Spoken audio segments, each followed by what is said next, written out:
सर्दियों के मज़े तो तुम्हारे द्वारा लिए जा रहे हैं। वाह, तुम लेटे तो हो, अब कैसे लेटोगे? लेटो, कैसे लेटोगे? कैप लगाओ, कैप लगाओ। रजाई के अंदर लद के पढ़ाई हो रही है, लद के। और आज ठंड भी बहुत है। Good evening everyone, welcome back. आज बहुत ज़्यादा ठंड है क्योंकि बारिश रिमझिम हुए जा रही है। हवा बहुत चल रही है, धूप नहीं है। दिन में कई बार बारिश हो चुकी है, थोड़ी थोड़ी होती है फिर हट जाती है, और हवा बहुत तेज़ चल रही है। इतनी ठंड लग रही है, क्या बताऊँ मैं। एकदम ऐसे लगता है ना आग जला के बैठ जाओ, ऐसा मन कर रहा है, बट बैठ नहीं सकते हैं।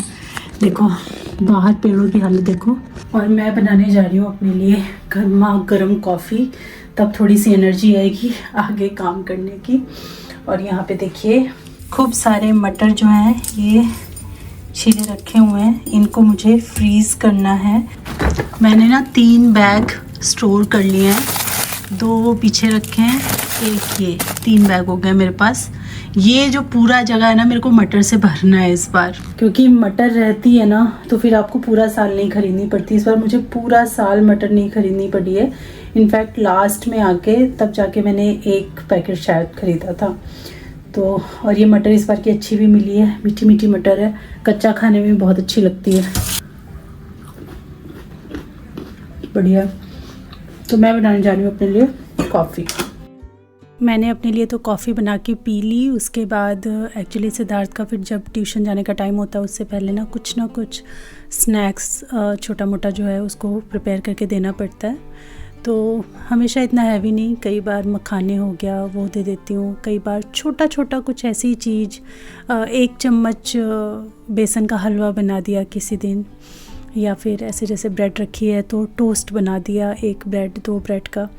तो एक्चुअली ये जो टिक्की है ना फ्रोज़न वाली, वो 1 दिन पहले हमने कुछ उसका बनाया था तो 2 एक्स्ट्रा बच गई थी, मतलब ये फ्राई की हुई बच गई थी तो फ्रिज में मैंने डाल दिया था। यही सोचा था कि अगले दिन जो स्नैक्स होगा ना इसी से कुछ प्रिपेयर कर दूँगी। ब्रेड भी रखी हुई थी तो मैंने यहाँ पे जस्ट इनको तवे पे सेक लिया है। टिक्की ऑलरेडी फ्राइड है तो जस्ट गर्म हो जाए अच्छे से, और ब्रेड को थोड़ा सा घी लगा के सेक लिया। एकदम सिंपलेस्ट सैंडविच है जो बच्चों को आप छोटी मोटी भूख में कहीं जैसे खेलने जा रहे हैं या ट्यूशन जा रहे हैं उससे पहले बना के दे सकते हो। होममेड ब्रेड हो तो और भी अच्छा रहता है, बट काफ़ी दिन से मैंने ब्रेड बनाया नहीं है तो ये तो बाहर की ब्रेड है। थोड़ा सा मेयो डाला है, थोड़ा सा केचप डाला है, थोड़ा सा इसके ऊपर ऑरिगानो मैंने ऐड कर दिया, और बस बीच में टिक्की रख के। और आप दे सकते हैं कई बार फ़्रेंच फ्राइज़ अगर होते हैं ना तो मैं बीच में फ़्रेंच फ्राइज़ भी रख देती हूँ। यही सारी चीज़ें डाल के बीच में फ़्रेंच फ्राइज़, तो बड़ा अच्छा सा वो भी सैंडविच बन जाता है। तो ये उसका हो गया छोटू मोटू सा इवनिंग स्नैक्स। सैंडविच उसके लिए, और ये जो 1 टिक्की बचेगी ये मैं खाऊँगी।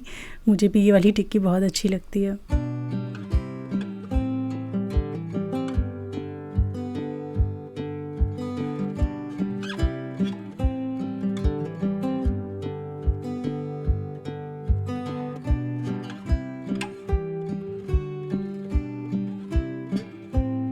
और चलिए दिखाती हूँ कि मैं कैसे ये जो मटर है इसको पूरे साल भर के लिए स्टोर करती हूँ। तो सबसे पहले आपके पास कोई भी फ्रीज़र सेफ़ कांच का या प्लास्टिक का कोई भी जार हो जो आप फ्रीज़र में यूज़ करते हो वो यूज़ कर सकते हैं, या इस टाइप के ज़िपर बैग बड़ी इजीली ऑनलाइन अवेलेबल हैं। बहुत पहले मैंने लिया था और इसमें 45 बैग्स आते हैं, तो बहुत अच्छी क्वांटिटी में बैग्स हैं ये। और ये अमेज़ॉन बेसिक्स का है, मैं इसका लिंक आपको डिस्क्रिप्शन में दे दूँगी। किसी ने मुझे बोला भी था तो इसका दे दूँगी मैं डिस्क्रिप्शन में। तो कोई भी सब्जियां वगैरह कट करके आप रख सकते हैं, ऐसा नहीं कि जो आपको लंबे टाइम तक फ्रोज़ करना है वही, कोई भी आप वेजीज़ या टिक्की बना के भी मैं इनमें रख लेती हूँ कई बार। तो सबसे पहले तो मटर आपको छील लेनी है और उसको कुछ घंटों के लिए, 2-3 घंटों के लिए ऐसे आप खुला छोड़ दो। तो मैंने इनको कई घंटों के लिए खुला छोड़ा था। अभी सर्दियां हैं तो ये ख़राब होने का तो कोई चांस है नहीं। क्यों? क्योंकि जो भी उसमें थोड़ा बहुत ऊपर मॉइस्चर हो ना वो निकल जाए। धोना नहीं है आपको, मटर को बिना धोए ही स्टोर करना है। उसके बाद किसी भी ऐसी छन्नी में रखिए, जैसे ये मेरे पास जो स्ट्रेनर टाइप का है, इसके अंदर जो छोटे छोटे होते हैं ना बीज होते हैं, या फिर जो साइड का मटर में एक वाइट लगा होता है, वो सब जितना निकल जाए उतना अच्छा है। तो हल्का छान दिया है मैंने, क्योंकि ये सारी चीज़ें रहती हैं ना तो ख़राब होने का डर रहता है मटर का। तो इसीलिए वो छोटी छोटी चीज़ें सब मैंने हटा दी हैं। इसका मॉइस्चर भी एकदम अच्छे से सूख गया है। उसके बाद आप बस इसको भरिए पैकेट्स में या कंटेनर में, जिसमें आपको डालना है रख के, और ये पूरा साल आपके फ्रीज़र में सेफ़ रहेंगी। 1-2 टिप और हैं। देखिए, जब आप फ्रीज़र में एक बार डाल देते हो तो ऐसा मत कीजिएगा कि आप फ्रिज से निकाल रहे हैं, आपको थोड़ी सी क्वांटिटी में चाहिए, पूरा आपने पैकेट निकाल लिया, उसको स्लैब पे छोड़ दिया, फिर उसमें से थोड़ा सा पानी छूटने लगा, फिर आपने उसको आधे घंटे बाद या 1 घंटे बाद वापस रखा फिर से फ्रीज़र में। अगर आप ऐसा करोगे तो कोई भी आइटम जो इसमें फ्रीज़र में आप रखते हो वो ख़राब हो जाएगा। आप ये बैग निकालो, जितना यूज़ करना है तुरंत उसके अंदर से निकाल लो, और बाकी का बचा हुआ तुरंत के तुरंत आपको फ्रीज़र में वापस रखना होता है, नहीं तो फिर वो सड़ना शुरू कर देते हैं, क्योंकि जैसे ही आप बाहर निकालोगे इनमें मॉइस्चर आ जाएगा और फिर वो ख़राब होना स्टार्ट हो जाएंगे। तो हमेशा इस बात का आगे के लिए, पूरे साल के लिए ध्यान रखना है कि जब भी यूज़ करें, निकालें, जितना क्वांटिटी चाहिए निकालें, और तुरंत के तुरंत उस बैग को या उस कंटेनर को फ्रीज़र में वापस रख दें। ऐसा ही सेम जो हम फ्रोज़न टिक्की या फ्रेंच फ्राइज़ यूज़ करते हैं उनके साथ भी करना चाहिए। चलिए, फ़िलहाल मुझे काफ़ी सारी रिफ़िलिंग करनी है, कुछ मसालों की, कुछ दालों की, तो वो फटाफट कर लेते हैं। 3 बजे तक मैं अपना काम करके फिर सिद्धार्थ को स्कूल से लाने चली गई, फिर उसको खाना पीना दिया, और उसके बाद भी मेरा काम था। थोड़ी वीडियो आज लेट गई है। 4 साढ़े 4 बजे तक तो समझो मैं अपने काम में ही लगी रही थी। उसके बाद फिर थोड़ा सा वही रेस्ट करके, कॉफ़ी शॉफ़ी पी के, रिफ़्रेश होके, और फिर जो मेरे घर के काम होते हैं ना, मेरा दिन कुछ ऐसा ही जाता है, उन कामों को मैं करती हूँ। यूजुअली जिस दिन मैं वीडियो डालती हूँ उस दिन शूट नहीं करती हूँ। आज का दिन मेरा शूट करने का नहीं था, मैं ये ऑफ़ कैमरा ही ये सारे काम करती, रिफ़िलिंग ये वो, पर मैंने सोचा चलो आज एक रैंडम सा व्लॉग आप लोगों के लिए शूट कर लेते हैं कि मैं जिस दिन वीडियो डालती हूँ उस दिन क्या करती हूँ। 99% मैं इस दिन शूट वगैरह कुछ भी नहीं करती हूँ। तो यहाँ पे 2 तरह की सौंफ मैंने मंगाई थी। एक तो जो माउथ फ्रेशनर के लिए यूज़ होती है पतली वाली, वो ज़रूर रखती हूँ मैं, मिश्री के साथ मिक्स करके हम खाने के बाद अक्सर खाते हैं, उससे डाइजेशन भी अच्छा रहता है। एक ये मोटी वाली सौंफ, जिससे मैं पानी में डाल के उबाल करके या ऐसे पीती हूँ। अभी रेगुलरली नहीं पी पा रही हूँ, लेकिन फिर से मैं इसको रीस्टार्ट करूँगी। ये हो गया। उसके बाद चिली फ्लेक्स ख़त्म हो गए थे, तो जब मैंने मसाले का डब्बा खोला ना, तो ये पूरा पैकेट पड़ा हुआ था। ये मैं लाई थी डी मार्ट से, बट मैं इसे भूल गई थी, तो मैंने ऑनलाइन अभी कल ही मंगाया था, तो वो भी मैं फिल करके अभी रखूँगी।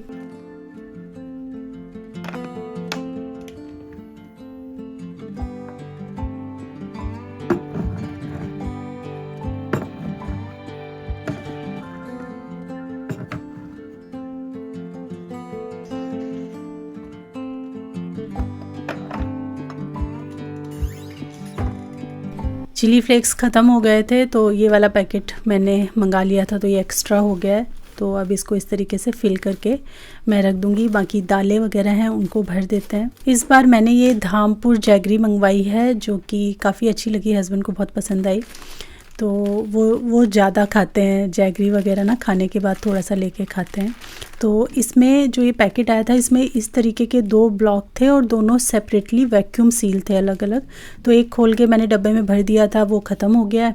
तो दूसरा ब्लॉक ये मैंने खोला है, और छोटे छोटे पीसेस में मैं इसको कट करके भर दूँगी, ताकि छोटा सा बाइट लेना है किसी को तो लेके वो खा सके, तोड़ना ना पड़े बार बार इसको।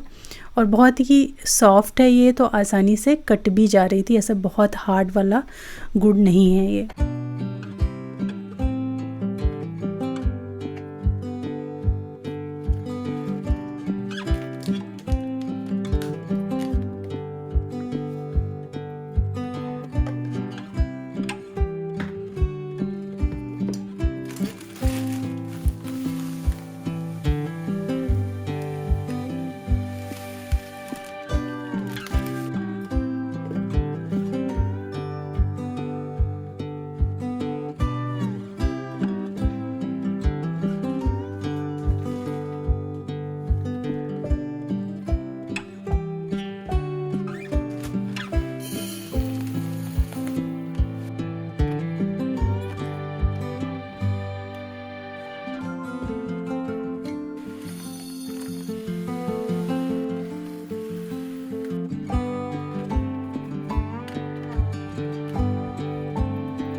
तो पास्ता भी ना रिफ़िल करना पड़ेगा। ये पैकेट मेरे पास रखा हुआ था, ये तो मैं स्टॉक में ही मंगा के रखती हूँ क्योंकि कई बार भूल जाती हूँ और एकदम से बच्चे बोल देते हैं ना कि भाई पास्ता बना दो और रहता नहीं है, तो फिर दिक्कत होती है।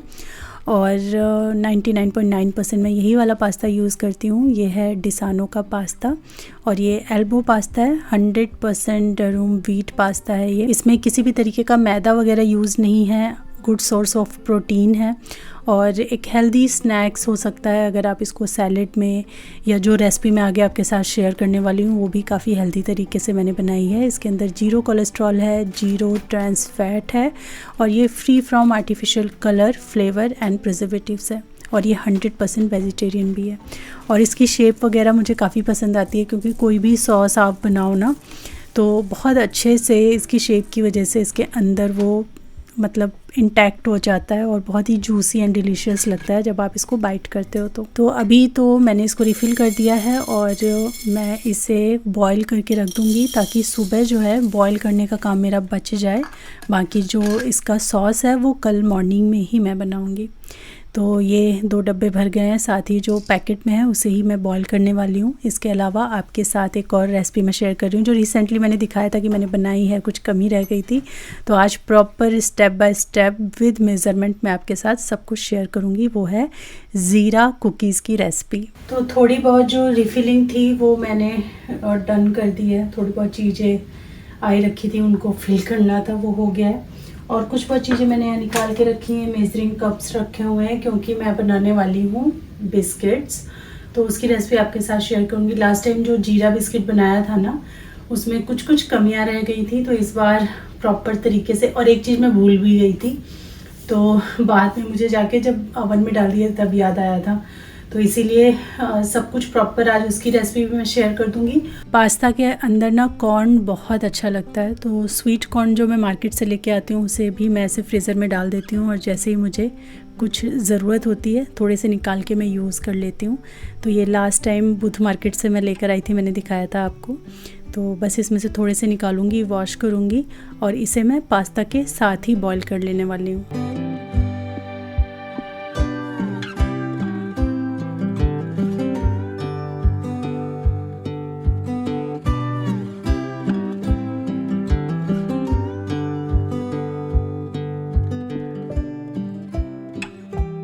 जैसे ही पास्ता थोड़ा सा ठंडा हो जाएगा मैं एक बॉक्स में भर के इसको रख दूँगी। चलिए अभी बना लेते हैं कुकीज़, या फिर बेकरी वाले बिस्किट आप इनको बोल सकते हैं क्योंकि जीरा बिस्किट ये बेकरी वाले ही बिस्किट इनको बेसिकली बोला जाता है।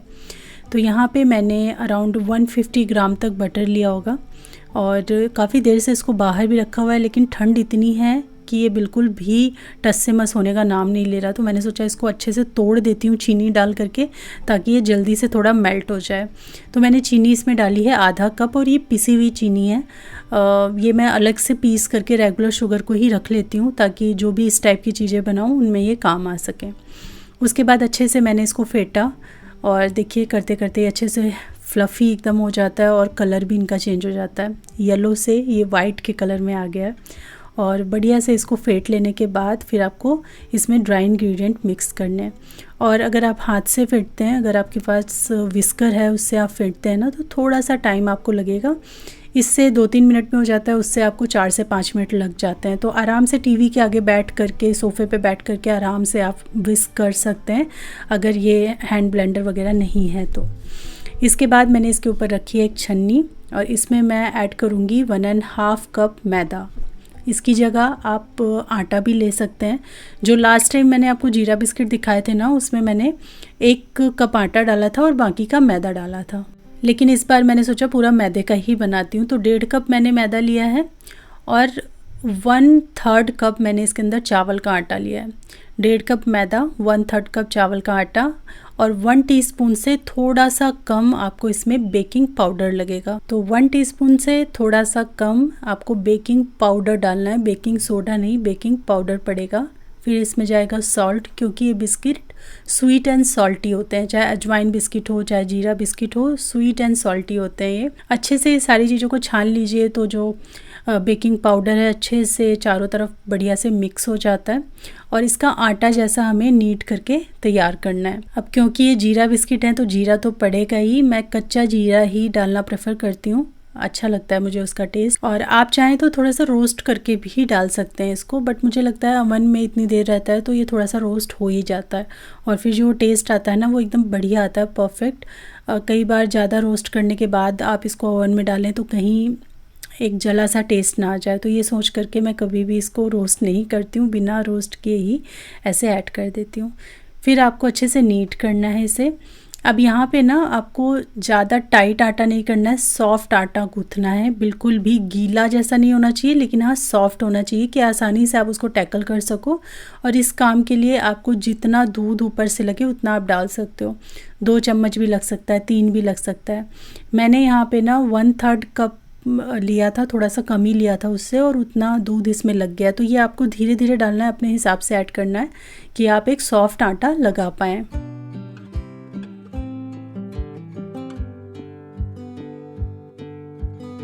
तो सॉफ्ट सा हमारा ये आटा लग के तैयार है। अब आप यहाँ अपने हिसाब से कोई भी इसको शेप दे सकते हैं। चौकोर बनाना चाहते हैं तो उसके लिए एक और प्रोसेस कर सकते हैं कि अच्छे से चौकोर जैसा शेप बना के और फ्रिज में रख दीजिए। लास्ट टाइम मैंने इसको फ्रिज में रखा था 30 मिनट्स के लिए, तो ये थोड़ा स्टिफ़ हो जाता है। उसके बाद आप कट करोगे ना तो जो भी शेप आप बनाते हो वो थोड़ा परफेक्ट होके आती है। आज क्योंकि मैं डिनर वगैरह के बाद इसको रात में बना रही हूँ तो बिल्कुल भी मेरा मूड नहीं था कि मैं इसको रखूँ, मेरा था कि फटाफट ये काम हो जाए तो फिर हम सोने जाएं। तो इसीलिए मैंने इसको फ्रिज में नहीं रखा और इस बार मैं गोल टाइप के बना रही हूँ। तो ऐसा एक लंबा सा मैंने इसको कर लिया है गोलाई में ही और फिर इनको कट कर लिया है और थोड़ा सा हाथ से भी मैं शेप दे के और इनको अरेंज कर दूँगी। क्योंकि पता है 2 बैच में बन के आएगा ये। एक बैच में मुझे लगा था, क्योंकि मैं एयर फ्रायर में बना रही हूँ ना, तो एयर फ्रायर में क्या होता है एक तरफ से अच्छे से पक जाता है, फिर आपको पलटना पड़ता है। अगर आप OTG में बनाते हो ना तो OTG में आपको पलटना नहीं पड़ता है, चाहे आप कुछ भी बना रहे हो। लेकिन एयर फ्रायर में जो एयर है वो ऊपर की तरफ से आती है, तो आपको अलट पलट के कोई भी चीज़ को पकाना पड़ता है हमेशा। आप देखिएगा मैं एयर फ्रायर में बना रही हूँ तो इसीलिए मुझे पता है इसको एक बार पलटना पड़ेगा, टाइम भी ज़्यादा लगता है उसकी वजह से। तो पहले मैंने 170 डिग्री सेल्सियस पे इसको 14 मिनट के लिए सेट किया। एक साइड 14 मिनट जब ये हो गया तो मैंने सारी कुकीज़ को उलट दिया। सेम टेम्परेचर पे मैंने 6 मिनट के लिए इसको और किया था। तो मतलब इन टोटल मुझे 20 मिनट्स एक बैच में लगे और 2 बैच थे तो मुझे 40 मिनट लगे हैं इस बीच में। हस्बैंड तो आके अपना खा पी के वो सोने भी चले गए, उनको बहुत ज़्यादा नींद आ रही थी तो वो दूसरे रूम में हैं। मैंने अभी अपने बालों की ऑयलिंग भी की है और सिद्धार्थ से अभी बातें कर रही हूँ। वो अपना उसका दूध और चूरा खाने का मन था तो उसको वो करके दिया और हम अपना बातें करते करते, अभी वो खेलने गया था, वहाँ की बातें, स्कूल की बातें, यही सब बातें कर रहे थे जब तक हमारा जो एयर फ्रायर है वो कुकीज़ को बना रहा था। इतनी देर हम लोग यहाँ पे गप मार रहे थे दोनों माँ बेटा मिल करके।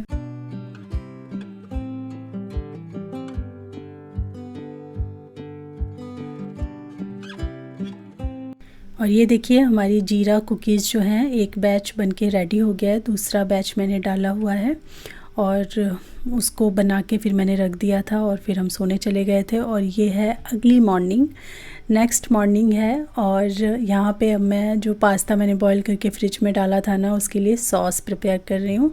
3 मैंने टमाटर लिए हैं, बीच में से हाफ़ कट कर दिया है, उनको चारों तरफ ऑलिव ऑयल के अंदर अरेंज किया है मैंने। बीच में थोड़े से काजू डाले हैं और चॉप्ड गार्लिक डाला है मैंने। और बस इसको आपको बिना पानी वगैरह डाले धीमी धीमी आँच पे पका लेना है। जब ये थोड़ा सॉफ्ट हो जाएंगे तो आपको जो ऊपर के छिलके हैं ना टमाटर के वो हटा देने। तो यहाँ पे ना मेरे पास अगर रेड वाली वो होती ना शिमला मिर्च तो वो भी मैं थोड़ी सी डालती, बट थी नहीं मेरे पास, नहीं तो वो भी डाल दो तो बड़ा अच्छा ये सॉस बन के तैयार होता है। और बस ये छिलके हटा के इसको ठंडा कर लूँगी मैं और ठंडा करके इनको हमें ग्राइंडर में पीस लेना है। पहले ना मैं जो वाइट सॉस बनाती थी आपके साथ भी कई बार शेयर किया, उसमें दूध वगैरह खूब सारा यूज़ करती थी। लेकिन अभी काफ़ी टाइम से ना मैंने दूध एकदम यूज़ करना बंद कर दिया है पास्ता में। नहीं डालती हूँ। कहीं सुना कि नमक और दूध ऐसे नहीं खाना चाहिए और मतलब ऐसे नहीं बनाना चाहिए वाइट सॉस पास्ता में। तो हमारे घर में तो पिंक सॉस पास्ता ही बनता है, तो उसमें तो वो मैं डालती थी, दूध भी डालती थी, वाइट सॉस भी बनाती थी और टमाटो वाला भी बनाती थी। दोनों को मिक्स करके फिर बनता था पिंक सॉस पास्ता। लेकिन फिर मैंने दूध बिल्कुल यूज़ करना बंद ही कर दिया, क्योंकि उसके बगैर भी इतना क्रीमी एंड डिलीशियस पास्ता बन जाता है अगर आप काजू वगैरह यूज़ करो तो। मैं बताती हूँ मैं क्या क्या डालती हूँ। और ये जो नीचे का ये जो फ्लेवर है ना, इसको ज़रूर यूज़ करें। तो इसमें थोड़ा पानी डाल के ये भी मैं जो ग्राइंडर है उसके अंदर डाल दूँगी। बाकी फिर हम यूज़ करेंगे पनीर। तो काजू और पनीर अगर आप इसकी ग्रेवी में यूज़ करते हैं तो इतना क्रीमी टेक्सचर हो जाता है और इतना अच्छा डिलीशियस स्मूथ टेक्सचर के साथ साथ क्रीमी फ्लेवर आ जाता है कि आपको किसी भी तरीके का दूध वगैरह यूज़ करने की ज़रूरत नहीं पड़ती है। तो यहाँ पे लगभग 20-30 ग्राम आप पनीर लो, अच्छे से ग्राइंड कर लो, एकदम स्मूथ इसका पेस्ट बना लो। इसके बाद आपको कढ़ाई में लेना है थोड़ा सा ऑलिव ऑयल। इसके अंदर हम ऐड करेंगे थोड़ी सी बटर। बहुत ज़रा सा आपको मैदा लेना है, मतलब 1 टीस्पून के तकरीबन ही मैंने यहाँ पे लिया है। इसकी जगह आप आटा, ओट्स का जो आटा होता है वो ले सकते हैं, बट मैं 1 टीस्पून डालती हूँ तो फिर मैं मैदा ही डाल देती हूँ। तो इसको आपको थोड़ा सा ब्राउन करके भून लेना है। उसके बाद डायरेक्ट आपको कोई दूध वगैरह यूज़ नहीं करना है, सीधा आपको ये जो आपने पेस्ट बना के रखा है ये डाल दो सीधा तेल में। अच्छा, अगर आप वेजीज़ वगैरह बहुत खाते हैं, जैसे मैं सिद्धार्थ को अगर मोटी वेजीज़ इसमें डाल देती हूँ तो वो खाना पसंद नहीं करता, तो ये मैं अपने बच्चे के हिसाब से बना रही हूँ। लेकिन अगर आप वेजीज़ खूब सारी ऐड करना चाहते हैं, like papers, different type of different colour की जो पेपर्स आती हैं वो ऐड करना चाहते हैं, ब्रोकली ऐड करना चाहते हैं, या फिर जो बेबी कॉर्न्स आते हैं वो भी आप ऐड करो, बहुत अच्छा लगता है। वो सारा का सारा चीज़ आप डाल सकते हो। जब आपने वो मैदा भूना उसके बाद उनको डाल के सौते कर लो, या पहले उनको सौते कर लो बाद में मैदा डाल के उसको भून लो। और ये जो ग्रेवी हमने डाली है ना, ये डालने से पहले आपको वो सारी चीज़ें वेजीज़ भून लेनी है। उसके बाद आपको ये जो ग्रेवी हमने रखी है ये डालनी है। इसके अंदर चिली फ्लेक्स, ऑरिगानो, ये सब ऐड करना है। मैं चीज़ भी नहीं ऐड करती हूँ, काफ़ी लंबे टाइम से मैंने पास्ता में चीज़ डालना भी बंद कर दिया है। ऐसे चीज़ हम लोग खाते हैं लेकिन नहीं डालती हूँ इसमें, क्योंकि जब गरम गरम होता है पास्ता तो चीज़ अच्छी लगती है। जब ये ठंडा हो जाता है ना तो फिर एक अजीब सा फ्लेवर आ जाता है, क्योंकि बच्चे जब टिफ़िन में लेके जाते हैं तो वहाँ पे ठंडा ही खाते हैं। तो मैं चीज़ नहीं डालती हूँ, ऐसे ही इसको रहने देती हूँ। बस इसमें अब कुछ भी नहीं डालूँगी। बस जो कॉर्न और जो पास्ता है वो मैंने ऐड कर दिया अच्छी तरीके से, बस मैं उसको पका लेने वाली हूँ। उसको ढक के मैंने धीमी आंच पे छोड़ दिया है अराउंड 3 to 4 मिनट्स के लिए। बीच बीच में चलाते रहें, ताकि क्योंकि फ्रिज का रखा हुआ पास्ता है ना तो थोड़ा सा उसको गर्म होने में समय लगेगा, तो धीमी आंच पे करना है। वो कर दिया है। और एक तरफ मैं जो है वो बना रही हूँ अपनी फेवरेट आलू गोभी की सब्ज़ी। ये वाली सब्ज़ी मैंने बहुत लंबे टाइम से नहीं बनाई है और मुझे बहुत ज़्यादा पसंद है, तो इसीलिए मैं वो बनाने जा रही हूँ। और ये बिना टमाटर वगैरह के मैं बनाती हूँ और मुझे ये बहुत पसंद है।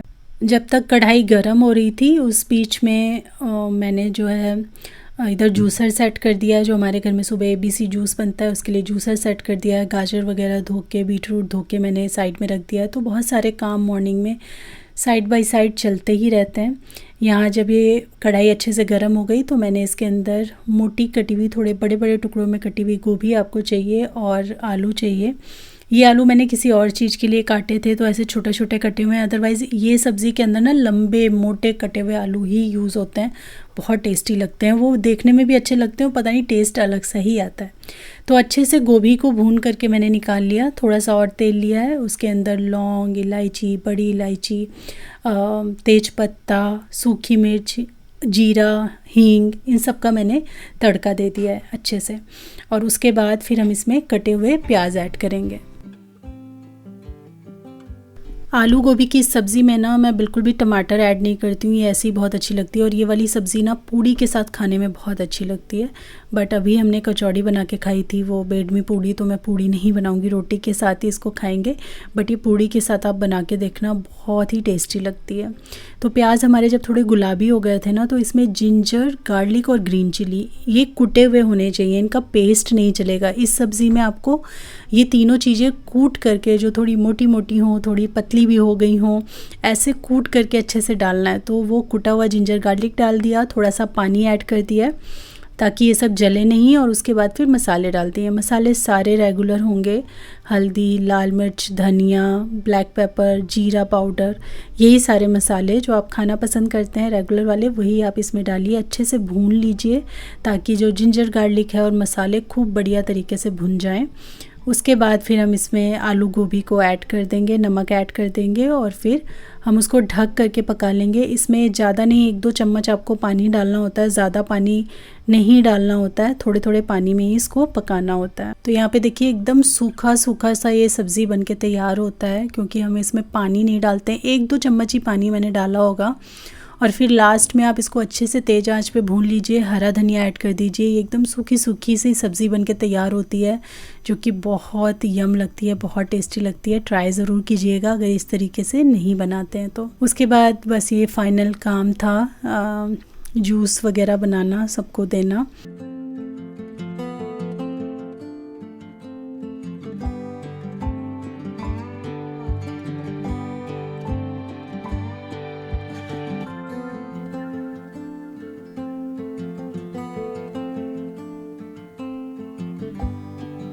इन लोग के निकलने के बाद फिर मैंने अपने लिए चाय चढ़ाई और थोड़ा सा पास्ता रखा हुआ था मैंने टेस्ट करने के लिए, मेरा भी मन कर रहा था। वैसे जब मैं पास्ता बनाती हूँ तो सिर्फ सिद्धार्थ के लिए बनता है, हम लोग नहीं खाते हैं, उतना पसंद नहीं है, बट आज मेरा मन कर रहा था तो थोड़ा सा मैंने रखा हुआ है अपने लिए पास्ता। तो पास्ता एंजॉय करूँगी चाय के साथ में। और जो मैंने बिस्किट बनाए हैं वो तो बहुत ज़रूरी हैं भाई, कल ही बने हैं, अभी किसी ने टेस्ट भी नहीं किए हैं अभी तक, तो चाय के साथ उनको भी मैं एंजॉय करूँगी। और बहुत टेस्टी से बिस्किट बने थे, खासकर ऐसे नमकीन, जो थोड़े मीठे और नमकीन वाले बिस्किट होते हैं ना, ये चाय के साथ खाने में तो बहुत ही अच्छे लगते हैं। इस टाइम मैं थोड़ी देर के लिए, ज़्यादा नहीं, सिर्फ आधे घंटे के लिए अपना कुछ ना कुछ टीवी पे लगा देती हूँ, चाहे कुछ गाने ही सुन रही हूँ, चाहे कोई वीडियो लगा दी, कोई पॉडकास्ट देख लिया, कोई सीरीज़ अगर देख रही हूँ तो उसका छोटा सा 15-20 मिनट एक चंक उसका देख लिया। तो इस तरीके से मैं आराम से बैठ के ये वाला टाइम बहुत इन्जॉय करती हूँ। तो मैंने एक बिस्किट लिया, ये खाया, थोड़े से पास्ता खाए, चाय पी, और इस तरीके से ये एक रैंडम सा मैंने व्लॉग आप लोगों के लिए शूट किया है। होपफुली आप लोगों ने इसको एंजॉय किया होगा और रेसिपीज़ को भी एंजॉय किया होगा। कुछ भी अच्छा लगा है तो लाइक ज़रूर दीजिएगा। बाकी ये वीडियो मैं यहीं पे एंड कर मिलती हूँ आपसे अपनी नेक्स्ट वीडियो में। तब तक के लिए thanks for watching, take care, bye bye.